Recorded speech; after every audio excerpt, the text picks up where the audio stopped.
To hide files on Samsung Galaxy A57 5G, first of all, you will need to set up secure folder for your device.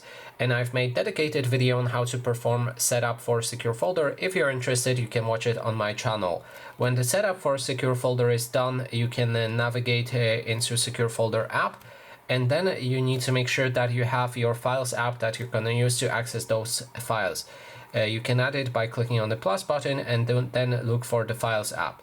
When it's ready, click on the three dots and then navigate to add files. That way we can, for example, select the images, then pick that image, click on done, and then we want to move it instead of copying it.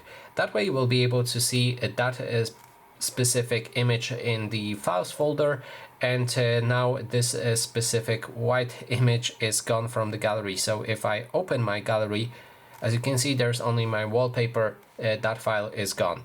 And that is basically everything. Thanks so much for watching.